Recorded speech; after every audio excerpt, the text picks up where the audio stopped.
Rajagambhiran sir வணக்கம். பாஜக அதிமுக விழுங்கிவிடும் 2026 சட்டமன்ற தேர்தலில் அப்படிங்கிறதா அவங்களுடைய நோக்கமாக இருக்கு அப்படிங்கிறது விசிக தலைவர் திரு திருமாவளவனுடைய அந்த பேச்சுங்கிறது அரசியல் பின்னணியா, பாஜகவை தனித்து விடப்பட வேண்டும் அப்படிங்கிற நோக்கமா, இல்ல அது அக்கறையா? அக்கறைதான். அதாவது அதிமுக என்கிற ஒரு வெகுஜன இயக்கத்தை எம்ஜிஆர் அவர்கள் கட்டுகிற போது அது ஒரு மதவாத இயக்கமாகவோ சாதியவாத இயக்கமாகவோ அதை அவர் தொடங்கவில்லை.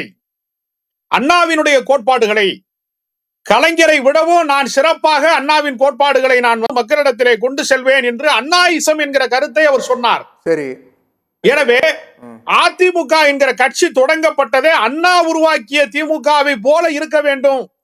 அந்த திமுகவினுடைய தலைமை மாறுகிற போது அந்த கட்சி தடமாறுகிறது என்கிற விமர்சனத்தை முன்வைத்துதான் எம்ஜிஆர் ஒரு தனித்த கட்சியை தொடங்கினார். அந்த கட்சியினுடைய தனித்தன்மை இன்றைக்கு என்னவாக இருக்கிறது? அது அண்ணா திமுகவாக இருக்கிறதா, அமித்ஷா திமுகவாக இருக்கிறதா என்கிற கேள்வி இருக்கிறது. அது ஏடிஎம்கேவாக இருக்கிறதா அல்லது மோடிஎம்கேவாக இருக்கிறதா என்கிற கேள்வி வந்து விட்டது. எனவே அதிமுக தன் தனித்தன்மையை காப்பாற்றுவது என்பது எதற்காக வென்றால், அந்த கட்சியினுடைய லட்சக்கணக்கான கோடிக்கணக்கான தொண்டர்களை கொண்டு போய் பாஜகவினுடைய காலடியிலே கொண்டு போய் காவு கொடுத்து விடக் கூடாது.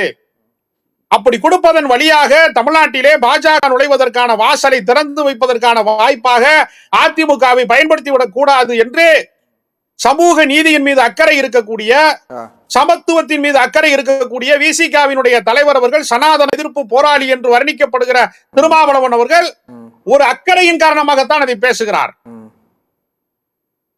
இப்போ அதிமுக சார்ந்தது அல்ல, அதை கடந்து ஒரு சமுதாய நலன் சார்ந்ததாக நான் பார்க்கிறேன், சமூக நீதி சார்ந்ததாக பார்க்கிறேன், சமய நல்லிணக்கம் சார்ந்ததாக பார்க்கிறேன். இப்போ நாம எல்லாருக்குமே தெரியுது, இப்போ பல விமர்சனங்கள் முன்வைக்கிறாங்க. திருமாவளவன் சொல்லக்கூடிய அந்த விமர்சனமாக இருக்கட்டும், திரு எடப்பாடி பழனிசாமிக்கு தெரியாதா? ஏன்னா பல எதிர்ப்புகளை எதிர்கொண்டு இன்னைக்கு அவர் அந்த கட்சியினுடைய மிக முக்கிய ஒரு தலைவராக இருக்காரு, பல சவால்களை தாண்டி வந்திருக்காரு, நம்ம பார்த்துட்டு இருக்கோம். அப்படின்னு இருக்கும்போது அவருக்கு தெரியாதா நம்முடைய கட்சி அதிமுக விழுங்கிடுவாங்க, அதிமுக நம்ம கட்சி அழிச்சிருவாங்க அப்படிங்கிற ஒரு திட்டம் இருக்கும் அப்படிங்கிறது அவருக்கு தெரியாதா? என்ன எடப்பாடி பழனிசாமிக்கு 100% தெரியும். அவர் ஒரு சூழ்நிலை கைதியாக இருக்கிறார் என்பதனாலதான் திருமாவளவன் இப்படிப்பட்ட குரலை அவருடைய மனதுக்குள்ளே மனதாட்சியாக ஒழித்துக் கொண்டிருக்கிறார் என்று நான் பார்க்கிறேன். ஏன்னா கடந்த காலத்திலே விசிக வந்து அதிமுகவோடு கூட்டணி கண்டிருக்கிறார்கள், ஜெயலலிதாவுடைய காலகட்டத்திலே கூட்டணி கண்டிருக்கிறார்கள். அதனால ஒரு திராவிட இயக்கம் என்பது தமிழ்நாட்டினுடைய அரசியலிலே ஒரு நதிக்கு 2 கரைகள் இருப்பதை போல தமிழ்நாட்டு அரசியலிலே திமுக அண்ணா திமுக என்கிற 2 கரைகள் தான் மாறி மாறி இந்த ஆட்சியை நடத்தி கொண்டிருந்திருக்கிறார்கள்.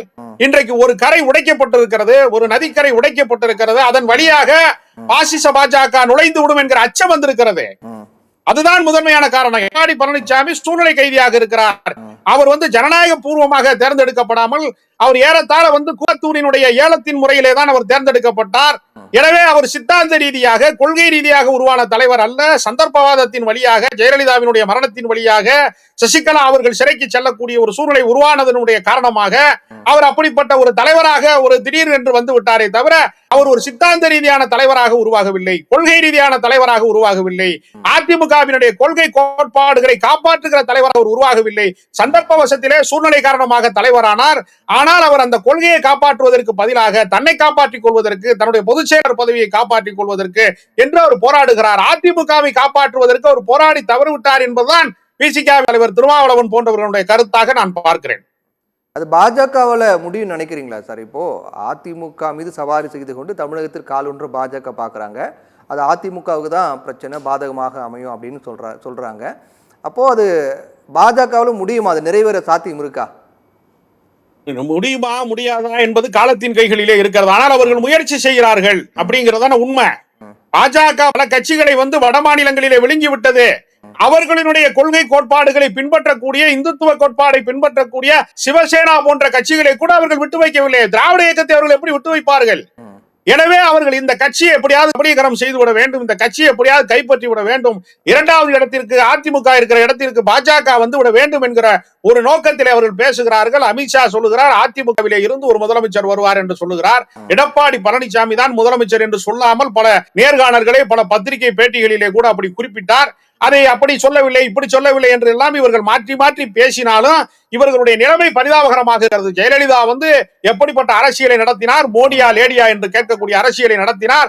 பாஜக ஒருபோதும் அவர் சரணடைந்தது இல்லை. வாஜ்பாயினுடைய ஆட்சியை கவிழ்க்கக்கூடிய இடத்திலே இருந்தார். மிகப்பெரிய ஒரு ஆளுமையாக திகழ்ந்தார், துணிச்சலின் அடையாளமாக திகழ்ந்தார் ஜெயலலிதா என்று சொன்னால் இவர்கள் அச்சத்தின் அடையாளமாக திகழ்கிறார்களே என்கிற ஒரு கவலையைத்தான் திருமாவளவன் போன்ற தலைவர்கள் வெளிப்படுத்துகிறார்கள். சரி, பேசுவோம் சார், பேசுவோம்.